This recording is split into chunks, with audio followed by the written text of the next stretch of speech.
आज डिस्कस करते हैं वेब ऑप्टिक्स। तो वेब ऑप्टिक्स में जो फर्स्ट टॉपिक है आपका वो है Newton's corpuscular theory and Huygens theory पढ़ते हैं। तो which theory explain the property. अब दो थ्योरी है, उसमें से कौन लाइट की प्रॉपर्टीज को एक्सप्लेन करता है। तो there are many theory to explain the properties of light की प्रॉपर्टीज, बहुत सारे थ्योरीज हैं। देयर आर टोटल 5 थ्योरी, तो बहुत सारे हैं लेकिन मेन है 5 मेजर थ्योरीज है। फर्स्ट है न्यूटन्स कॉर्पuscular थ्योरी। अब न्यूटन्स कॉर्पuscular थ्योरी क्या कहलाता है कि according to this theory, Newton theory क्या कहता है कि लाइट जो बने हुए रहते हैं consist of tiny elastic material called corpuscular. मतलब छोटे छोटे, ये जो दिख रहा है टीनी छोटे छोटे पार्टिकल्स इलास्टिक मटेरियल से मिलकर बना हुआ है, इसी को अपन बोलते हैं कॉर्पuscular। And this corpusculus enter our eyes and affect our retina to create sensation of vision। ये सब जो छोटे छोटे जो पार्टिकल्स है वही अपने को इंटर और आई में इंटर अफेक्ट द रेटिना को अफेक्ट करते हैं to create a sensation of vision, जिसके कारण अपन कुछ भी चीज देखे इस तरह से देख कुछ इस टाइप से। तो different colour are due to different shape and size. तो अपने को डिफरेंट कलर जो होता है वो डिफरेंट शेप एंड साइज के कारण ही डिफरेंट कलर दिखते हैं। This theory could explain the reflection and refractions. मतलब न्यूटन्स थ्योरी से आप रिफ्लेक्शंस भी एक्सप्लेन कर सकते हैं और रिफ्रैक्शन भी एक्सप्लेन कर सकते हैं, लेकिन इसके कुछ ड्रॉबैक भी थे। अब जैसे इसके ड्रॉबैक थे कि इन्होंने क्या किया कि light consist of corpuscular matter, then continuous emission should decreases the mass of the source light। तो अगर कंटिन्यूअस इमिशन होते रहा तो सोर्स ऑफ लाइट का डिक्रीज हो जाएगा, जबकि ऐसा होता नहीं है। And according to this theory light travel faster in denser medium than rare medium. और अकॉर्डिंग टू दिस मतलब न्यूटन थ्योरी के हिसाब से लाइट जो है डेंसर मीडियम में फास्ट ट्रेवल करेगा रेयर के मीडियम में, जबकि प्रैक्टिकली ऐसा होता नहीं है। Third, concept of interference diffraction polarisation. ये सब जो लाइट की प्रॉपर्टी जो है interference diffraction polarisation could not explain by this theory and also could not explain partial reflection and partial refractions को भी explain नहीं कर पाए। ये कुछ ड्रॉबैक थे। अब सेकंड थ्योरी है आपका Huygens theory, Huygens wave theory. This is the most important theory है। तो ह्यूजेंस थ्योरी क्या कहता है कुछ इस तरीके से कि लाइट ट्रेवल जो करता है इन द फॉर्म ऑफ वेव, जो आपको डायग्राम में दिख रहा है एक वेव के फॉर्म में ट्रेवल कर रहा है। दिस इज द डायग्राम है luminiferous ether. For light to propagate, light कुछ इस तरीके से प्रोपेगेट करेगा। This for light to propagate a medium is called the luminous ether medium exist all over the universe. तो लाइट जो जिस medium में प्रोपेगेट करता है, जैसे उस मीडियम को क्या बोलते हैं luminous ether, and this medium is exist all over the universe, सभी जगह exist. And different colour are because of different wavelength. अब इसमें कोई भी ऑब्जेक्ट का अगर कलर अलग अलग है तो कलर अलग अलग है, उसका रीजंस क्या है डिफरेंट वेवलेंथ, अलग अलग कलर का वेवलेंथ भी अलग अलग होते हैं। And this theory could explain partial reflection and partial refraction, interference and diffraction। और ये ह्यूजेंस थ्योरी जो है वो पार्शियल रिफ्लेक्शन को भी एक्सप्लेन कर लेता है, पार्शियल रिफ्रैक्शंस को भी, इंटरफेरेंस को भी एक्सप्लेन कर लेता है एंड डिफ्रैक्शन को भी, सारे थ्योरी को एक्सप्लेन। जैसे red light, orange, yellow, green, blue, तो सबकी इंडिगो, तो सबकी अलग अलग वेवलेंथ होती है। एंड वायलेट ह्यूजेंस थ्योरी, तो लाइट ट्रेवल, अब ह्यूजेंस थ्योरी के हिसाब से क्या होता है कि लाइट ऑब्वियसली लाइट जो ट्रेवल करेगा रेयर मीडियम में ज्यादा फास्ट करेगा डेंसर मीडियम के कंपेरिजन में, क्योंकि रेयर मीडियम में क्या होता है पार्टिकल्स दूर दूर होते हैं तो इजिली मूव कर सकता है लाइट, जबकि डेंसर मीडियम में पार्टिकल पार्टिकल क्लोज होते हैं। तो यहाँ से जो इसके प्रीवियस चैप्टर में अपन ने पढ़ा था रे ऑप्टिक्स में रिफ्रैक्शन, कि जब लाइट रेयर मीडियम से डेंसर मीडियम में आएगा तो नॉर्मल की तरफ बेंड हो जाएगा। तो because of the light travel in rare medium in faster in comparison to denser medium.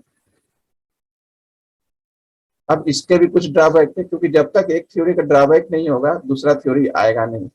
तो ह्यूजेंस थ्योरी के क्या ड्रॉबैक थे? Rectilinear propagation could not be explain.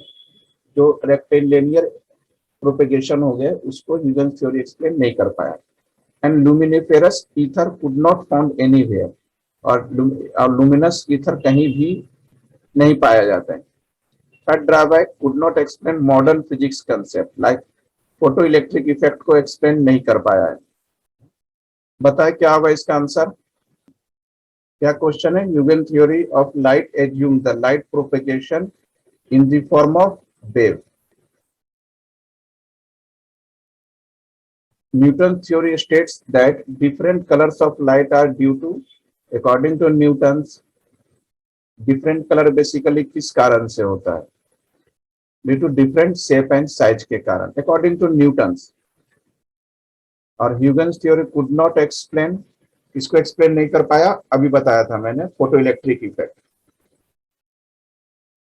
अब देखते हैं ह्यूजेंस के बाद नेक्स्ट थ्योरी आपका मैक्सवेल इलेक्ट्रोमैग्नेटिक थ्योरी।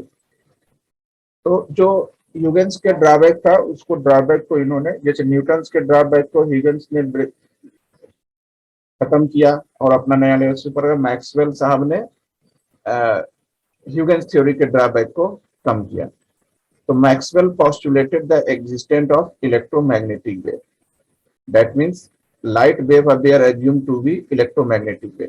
तो मैक्सवेल साहब ने कहा कि लाइट वेव जो होता है वो इलेक्ट्रोमैग्नेटिक वेव के फॉर्म में ट्रेवल करता है, कुछ इस तरीके से। मतलब इलेक्ट्रोमैग्नेटिक वेव मतलब इलेक्ट्रिक फील्ड और मैग्नेटिक फील्ड दोनों होना चाहिए।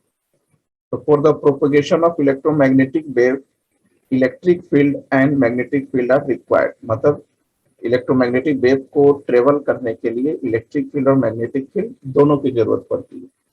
तो खैर ईएम वेव पे एक चैप्टर ये अपन ने डिस्कस किया था इलेक्ट्रोमैग्नेटिक वेव, तो उसमें ज्यादा डिटेल से आप पढ़ सकते हो electromagnetics. This is the electric wave और ए मैग्नेटिक वेव, और इलेक्ट्रोमैग्नेटिक रेडिएशन बेसिकली इस तरह से ट्रेवल करेगा। ये रेड वाली जो लाइट है ना, इस तरह से ट्रेवल करेगा। तो electromagnetic radiation is the self propagating composite of an electric field plus a magnetic field. तो चेंजिंग इलेक्ट्रिक फील्ड चेंज होगा तो मैग्नेटिक फील्ड प्रोड्यूस होगा, और मैग्नेटिक फील्ड चेंज होगा तो इलेक्ट्रिक फील्ड प्रोड्यूस होगा। ये कंसेप्ट भी डिस्कस किया हुआ है।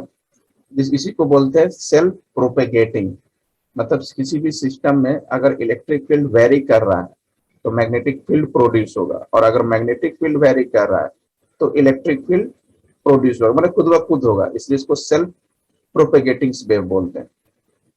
तो मैक्सवेल इलेक्ट्रोमैग्नेटिक थ्योरी, तो this theory could explain rectilinear path of light, जो कि ह्यूजेंस साहब ने एक्सप्लेन नहीं कर पाए थे। Reflection, refraction, polarisation, interference, diffraction, सारे थ्योरी को मैक्सवेल साहब एक्सप्लेन कर पाए। अब मैक्सवेल के भी कुछ लिमिटेशन थे, जैसे this theory could not explain modern physics photo electric effect. जैसा कि ह्यूजेंस थ्योरी भी फोटो इलेक्ट्रिक इफेक्ट को एक्सप्लेन नहीं कर पाए थे, तो मैक्सवेल साहब का थ्योरी भी फोटो इलेक्ट्रिक इफेक्ट को एक्सप्लेन नहीं कर पाए। अब देखते हैं आइंस्टीन क्वांटम थ्योरी। तो आइंस्टीन क्वांटम थ्योरी, तो आइंस्टीन क्वांटम थ्योरी क्या कहता है कि light propagate in the form of packet of light. जैसे कि सन से अगर लाइट आ रहा है, सन से अगर आपका लाइट आ रहा है, इससे जो लाइट जो आते हैं बेसिकली क्या होता है, पैकेट के फॉर्म में रहते हैं, कुछ इस तरीके से पैकेट के फॉर्म में, है ना। तो वही कह रहा है कि light propagate in the form of packet of light energy, जिसको क्या बोलते हैं, क्वांटा। एनर्जी ऑफ पैकेट का एनर्जी होता है, this is called quanta. And each quantum energy क्या होता है, H nu. H is the Planck's constant और nu is the frequency. Nu is the frequency of light, H is the Planck's constant. And this theory, मतलब quantum, could not explain the photoelectric effect. अब Einstein quantum theory भी photo electric effect को explain नहीं कर पाया। Could is sorry this theory could explain, तो चूंकि वो क्वांटा की बात कर रहे हैं ना, स्मॉल पैकेट एनर्जी का, तो Einstein quantum theory will explain the photo electric effect को एक्सप्लेन कर सकता। अब इसके भी कुछ लिमिटेशन है। This theory could not explain concept like polarisation, interference और डिफ्रैक्शन को एक्सप्लेन नहीं कर पाए थे। फोटो इलेक्ट्रिक इफेक्ट को तो एक्सप्लेन कर दिया, लेकिन could not explain the polarization, interference and diffraction। क्या होगा इसका answer? Electric magnetic. Electric field and magnetic field. ये बताएं, electromagnetic wave theory could not explain, diffraction. नहीं डिफ्रैक्शंस नहीं होगा, photo electric effect. According to quantum theory of light propagate in the form of, किस फॉर्म में होता है? Packet of energy. Packet of energy, सही है। अब देखते हैं concept of wave front. Concept of wave front, this is the a point source है। इस पॉइंट सोर्स से क्या होगा कि लाइट निकले, लाइट ट्रेवल किया एनी डायरेक्शन, ठीक है।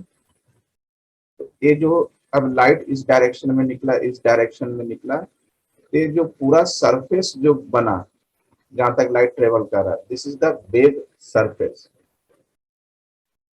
और this is the wave front. ये जो है ना, जिस फॉर्म में, जैसे कि अपन नदी में अगर भाटे फेंकते हैं तो उसमें वेव कैसे ट्रेवल करता है? सर्कुलर फॉर्म में। ये क्या हो गया इसका? वेव फ्रंट हो गया, this is the wave front. तो दिस इज द, ये हो गया रेड, ये हो गया आपका wave front, this is the point source. अब वेव फ्रंट को कैसे डिफाइन करोगे? कुछ देखो, इस तरीके से पार्टिकल ट्रेवल कर रहा है, मतलब वेव फ्रंट बेसिकली क्या हो गया? लोकस हो गया, और locus of all point in a medium. जैसे ए जो है ऊपर नीचे ट्रेवल किया, ए ऊपर नीचे ट्रेवल किया, ए ऊपर नीचे ट्रेवल किया, एक इस तरह से जो रेड वाले हैं एक पाथ जनरेट हो गया, मतलब एक लोकस हो गया। तो देखिए locus of all points, total 3 points अपन लेंगे, वैसे भी मल्टीपल पॉइंट होंगे। तो locus of all points in a medium where all the light wave reach simultaneously from a single source. अब क्योंकि लाइट जो निकल रहा है, डिफरेंट लाइट्स, तो सिंगल सोर्स से निकल रहा है, such that they vibrate in the same phase with same frequency and amplitude. तो एक लाइट से जो डिफरेंट टाइप्स ऑफ वेव जो निकल रहे हैं, सभी वेव जो वाइब्रेट कर रहा है वो सेम फेज है, सेम फ्रीक्वेंसी और सेम एम्पलीट्यूड है, जिसके जो लोकस हुआ तीनों का common, that is called wave front. Types of wave front, spherical wave front, जैसे अब स्फेरिकल वेव फ्रंट में एक पॉइंट सोर्स है लाइट, एक फाइनाइट डिस्टेंस पे, इससे लाइट निकला कुछ इस तरीके से, तो इस तरीके से लाइट आपका ट्रेवल करेगा, this is called spherical wave front बोलते हैं इसको। मतलब स्फेरिकल वेव फ्रंट में, स्फेरिकल वेव फ्रंट में क्या हो गया आपका? फाइनाइट डिस्टेंस होगा, मतलब पॉइंट सोर्स से फाइनाइट डिस्टेंस पे, this this this finite distance पे वेव फ्रंट बनता है। सेकंड है आपका प्लेन वेव फ्रंट। अब जैसे देखो, this is a plane wave front. तो प्लेन वेव फ्रंट में कुछ लाइट इस तरीके से ट्रेवल होगा, और जैसे सन है और नीचे अर्थ है, तो सन से जो लाइट आएगा कुछ इस तरीके से, मतलब क्योंकि अर्थ से सन का डिस्टेंस बहुत ज्यादा है, तो वहां से जब लाइट आएगी तो ऊपर सन से तो कर्व कर्व की तरह दिख रहा है, लेकिन जैसे जैसे अर्थ पे आते जाएगा वो एक पैरेलल लाइन हो जाएगा, पूरा स्ट्रेट लाइन हो जाएगा लाइट, इसलिए इसको बोलते हैं plane wave front. Any source, तो दैट मीन्स इससे क्या आपका निकला है रिजल्ट कि प्लेन वेव फ्रंट में सोर्स का क्या होगा? Infinite distance. सन से अर्थ पे कोई हाउस घर है, तो सन से अर्थ के बीच की डिस्टेंस क्या है? इनफाइनाइट डिस्टेंस है। तो प्लेन वेव फ्रंट में क्या होगा आपका? इनफाइनाइट डिस्टेंस होगा, जबकि स्फेरिकल में फाइनाइट डिस्टेंस होगा। नेक्स्ट है सिलेंड्रिकल वेव फ्रंट, कुछ इस तरीके से। तो सिलेंड्रिकल वेव फ्रंट में क्या है? आपका एक्सटेंडेड और लीनियर सोर्स है।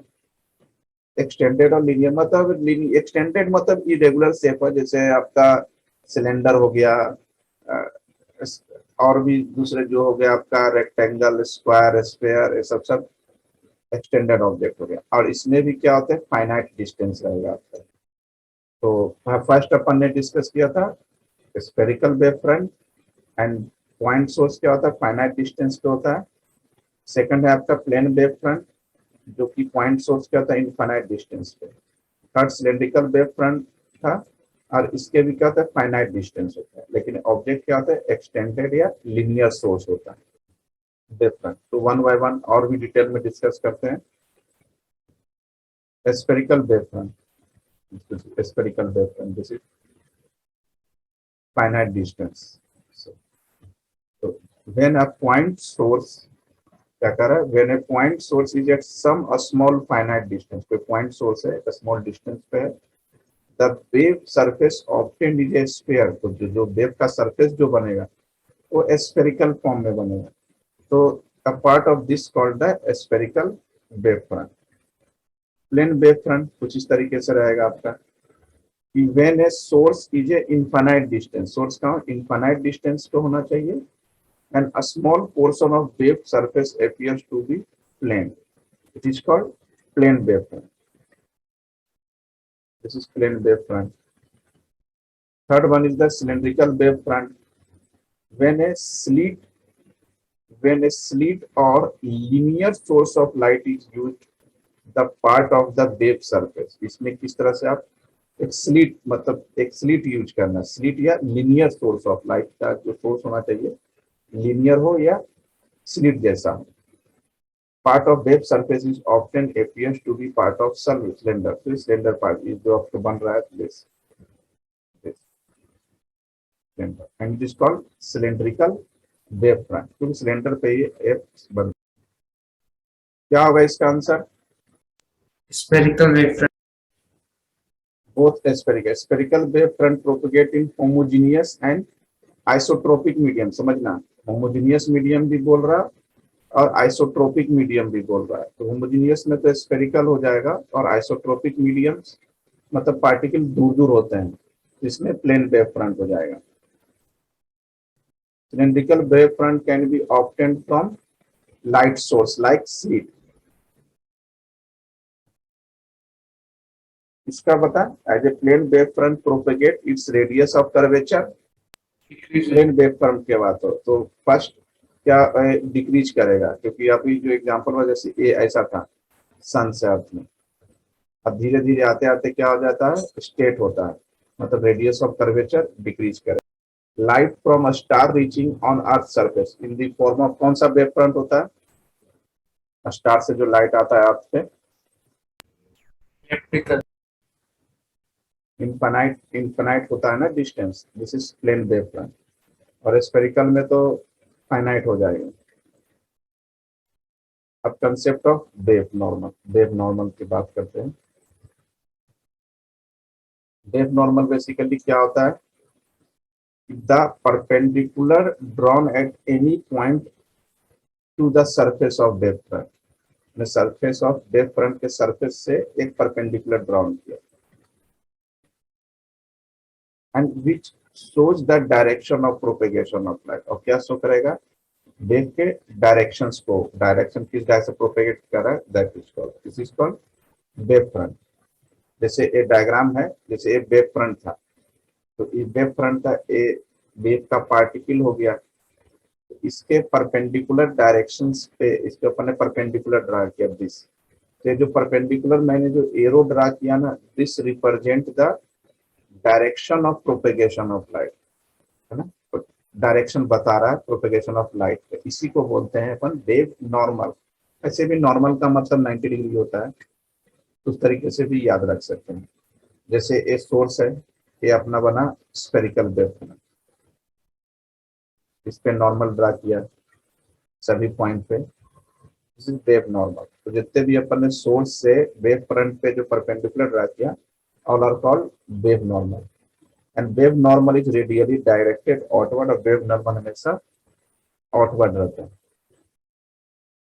कुछ इस तरह, जैसे प्लेन वेव फ्रंट, अगर इस पे परपेंडिकुलर ड्रा किया जैसे wave normal, this is also directed, normal है, आउटवर्ड है, but it is parallel to each other, इसमें सब एक दूसरे के पैरेलल होगा प्लेन वेव फ्रंट में, और स्पेरिकल वेव फ्रंट में एक एंगल से होगा, तो ये याद रखना। अब देखते हैं इसमें ह्यूजेंस प्रिंसिपल, ए सोर्स है, consider a point source consider किया। अब it emits primary wave in all direction, अब इस सभी डायरेक्शन में वेव निकला, this is the primary wave. At a finite distance it gives a spherical wave front. अब finite distance में fix distance पे कैसा वेव फ्रंट निकलेगा, स्फेरिकल वेव फ्रंट निकलेगा कुछ इस तरीके से। तो अब ये जो हो गया सेकंड, ये तो प्राइमरी शो किया, लेकिन अब जो यहाँ जो हुआ ये as a secondary point source represent करेगा। अब इससे भी डिफरेंट लाइट्स निकला सेकेंडरी पॉइंट सोर्स से, which are also effective only in inward directions. This कुछ इस तरीके से स्फेरिकल वेव फ्रंट के रूप में। Join the final position of wave, we get secondary wave surface. If a common surface of tangency, if a common surface of tangency is drawn the secondary wave surface, we get new secondary wave front. फिर again इससे secondary से फिर again secondary wave front निकल जाएगा। This is primary और this is secondary wave front. ये तो इस तरीके से ये बनते जाएंगे। फिर इससे फिर से तीन अलग अलग निकला, फिर इससे अलग निकलेगा, तो इस तरह से कंटिन्यूअस चलते जाएगा। That means each and every point on surface of the wave front act as a secondary source of light। मतलब surface of wave front के एक वेव फ्रंट के प्रत्येक पॉइंट्स पे, वेव फ्रंट के सरफेस के प्रत्येक पॉइंट पे एक ऐसा सोर्स, वो as a secondary source of light का सेकेंडरी सोर्स जैसा ट्रीट करेगा, जो कि अभी मैंने डायग्राम से बताया। which emits secondary wavelet in all possible directions, which are effective only in forward direction, मतलब आगे बढ़ते ही जाएगा कुछ इस तरह से होगा, ये इस तरह से आगे बढ़ते ही जाएगा। If a common surface of tangency is drawn to this secondary wave surface, we get the final position of wave front. अब जैसे the intensity of secondary the intensity of secondary wave front is given by, क्या हो जाएगा secondary का, I equal to I naught 1 plus cos phi, where phi is the क्या है angle between original direction of propagation and the direction of observation, and secondary wave front has zero intensity in the backward direction। जैसे पीछे जाते जाएंगे उसकी intensity कम होते जाएगी और आगे जाते जाएंगे तो इंटेंसिटी इंक्रीज करते जाएगी। बताए क्या होगा इसका आंसर? secondary points सही है। इसका बता, only in forward direction. सही है, effective in only forward direction. अब वेब ऑप्टिक्स में नेक्स्ट टॉपिक से आपका law of reflection using Huygens principle, law of reflection of plane wave using Huygens principle. तो लॉ ऑफ रिफ्लेक्शन जैसे कि ray optics में भी पढ़ा था कि angle of incidence equal angle of reflection, तो ज्यादा डिटेल्स में नहीं जाते इसमें। And incident ray, reflected ray and normal lie at the same plane, and incident and reflected ray lie on the opposite side of the normal। ठीक है, so now let us first observe the phenomena of reflecting using the plane wave front से देखते हैं कि plane wave front से law of reflection कैसे। This is plane, तो ये सरफेस एक्स वाई है, तो इससे दो वेव आए, दो पैरेलल वेव अपन ने इंसिडेंट किया, और दोनों पैरेलल वेव है तो दोनों के बीच का डिस्टेंस भी क्या हुआ आपका कांस्टेंट है। तो ए बी डिस्टेंस है, यहाँ मान लिया ए dash B dash, A dash से पार्टिकल्स, मैं फिर से बताता हूँ, ए डैश से पार्टिकल्स इधर के ऊपर, पी डैश से इधर सरफेस की तरफ आया, यहाँ से आप लाइन ड्रा कर दो, तो ये हो गया आर और बी डैश।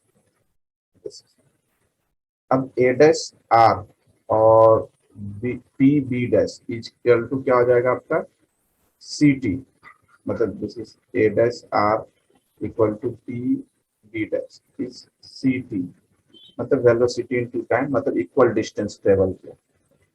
अब पी को बी डैश से मिला दें, मैंने परपेंडिकुलर ड्रा कर दें बी डैश से ए डैश आर पे। अब आर से एक लाइन रे ऑफ लाइट्स निकला और बी डैश से भी एक रे ऑफ लाइट निकला, मतलब ये जो ए से जो एक लाइट्स आया था ए डैश और बी से जो आया था, मतलब इसको आप मान के चलो कि नॉर्मल पे सरफेस पे इंसिडेंट होने के बाद रिफ्लेक्ट हो गया, तो रिफ्लेक्शन ऑफ रे ऑफ लाइट था, वो भी दो लाइट के दोनों के बीच का डिस्टेंस भी आपका इक्वल ही होगा। इसको नाम दे दिया A double dash B double dash. तो minimum condition to get R, तो मिनिमम कंडीशंस क्या हो जाएगा बेसिकली, अब जैसे देखो ये रे ऑफ लाइट्स आया, इंसिडेंट रे है, अब दोनों डिस्टेंस ए बी है और इधर here we observe that angle I, angle of incidence, और a dash p, a reaches the कहाँ हो गया आपका एक्स वाई तक आया जिसको a dash बोला, और b reaches आया b dash, b reaches to point p तक आया, and it has covered the additional distance p b dash to reach x y के लिए एक्स्ट्रा डिस्टेंस कवर अप करना पड़ा। तो दिस इज r, यहाँ पहुंचा a dash r तक और a पहुंचा। So during the time of ray, a dash is already reflected from x, y and reaches the point R. तो मतलब b dash के पास जो रे ऑफ लाइट आया उसके पहले ही a dash से जो लाइट जा था वो रिफ्लेक्टेड हो चुका था। Then since the medium remains the same, the velocity of wave भी आपका सेम ही होगा। Thus it covers equal distance in same interval of time में equal distance। तो मतलब a dash r और P V dash equal to C into T, जो कि अभी डिस्कस किए थे, P B dash equal distance है। तो that means distance covered from A dash to R और पी से बी डैश दोनों डिस्टेंस का इक्वल कवर अप कर रहा है, तो that is A dash R is equal to P B dash. Now now since the wave front is perpendicular to the wave normal, अब चूंकि वेव फ्रंट जो है वेव नॉर्मल के परपेंडिकुलर है, तो एंगल आर क्या हो जाएगा आपका 90 degree. So we join the B dash को ज्वाइन कर देते हैं आर से, कुछ इस तरीके से। तो ये आई हो गया एंगल ऑफ इंसिडेंट और आर हो गया एंगल ऑफ रिफ्लेक्टेड। अब यहाँ से रे ऑफ लाइट लिया, इसके दोनों पैरेलल लाइन ही, तो A double dash B dash. तो minimum condition to get R के लिए मिनिमम कंडीशन बेसिकली क्या हो जाएगा, तो एंगल आर जो होना चाहिए उस 90 डिग्री होना चाहिए और A dash R equal to P dash B. तो this is the minimum conditions to get R के लिए, रिफ्लेक्शंस के लिए मिनिमम कंडीशंस ये होना चाहिए। अब कंसीडर करते हैं wave front A B advancing obliquely towards plane X Y, कुछ इस तरीके से, ठीक है, वही सेम डायग्राम से। ना A dash B dash R incident ray, ठीक है, ए डैश और बी डैश इंसिडेंट रे है, और ए डैश पे एक नॉर्मल n1 लिया और बी डैश पे नॉर्मल m1 लिया, तो दोनों हो गया एंगल ऑफ इंसिडेंस आई हो गया। और जैसे a ray of light A B से ट्रेवल करके आया, this is incident of P. तो by using P V dash and A dash R, draw two semi circle using the point A को मान के सेमी सर्कल ड्रा कर दिया, ठीक है। और एंगल आर आपको मालूम है 90 डिग्री, तो उस पर टेंजेंट ड्रा कर लेंगे, दिस इज आर। और एरिया ऑफ लाइट रिफ्लेक्शंस का है, this is A double dash B double dash. The reflected rays are A dash A double dash और B B dash double dash हो गया reflected. और ये हो गया आर हो गया angle of reflection. Let's begin with the proof of Snell's law, देखते हैं। तो A dash R B dash, A dash R B dash, ये जो ट्रेंगल बना A dash R B dash and triangle है ना। डायग्राम अब दूसरा ट्रायंगल क्या बना है, A dash P B dash triangle. तो ए डैश डी डैश और बी डैश दोनों ट्रायंगल में कॉमन है, और P B dash equal to A dash R है। This is equal to C T according to construction. और angle जो है दोनों में एंगल है 90 डिग्री है। This is 90 degree, A dash R B dash और A dash P B dash दोनों में एंगल क्या है आपका 90 डिग्री। ठीक है, wave front is perpendicular the wave normal. तो क्या होगा, दोनों एंगल क्या होगा आपका कन्ग्रुएंट होगा। तो कन्ग्रुएंट होगा, अब क्या हो जाएगा आपका कि angle R A dash B, R A dash B, इस एंगल की बात कर रहे हैं, R A dash B is equal to the P B dash A, P B dash A angle. तो ए एंगल भी आपका क्या हो जाएगा, इक्वल हो जाएंगे। और टोटल 180 है तो ये हो जाएगा 180 माइनस आर, और इधर हो जाएगा 180 माइनस आई। तो 180 से 180 कैंसिल और माइनस से माइनस, तो आर इक्वल टू आई हो जाएगा। ये आपके प्रूफ हो गए in law of reflections on the basis of Huygens theorem. This prove law of reflection, है ना। तो सेम डायग्राम फिर से अगर मैं बना लेते हैं। अब सेकंड लॉ क्या था कि incident ray, reflected ray and the normal to reflecting surface at the point incidence और line the same plane, same plane पे लाई कर रहा है। Incident and reflected ray lie on the opposite side of the normal. ठीक है, incident ray normal के इस तरह से, रिफ्लेक्टेड रे इस साइड है, दोनों अपोजिट डायरेक्शंस में भी लाई कर रहे हैं।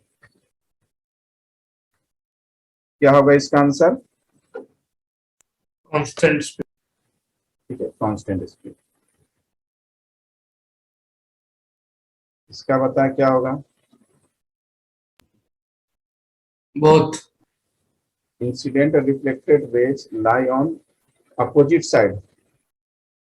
According to law of reflection, the relation between incident angle and I equals to इसमें तो कोई दिक्कत नहीं है, इक्वल ही होगा।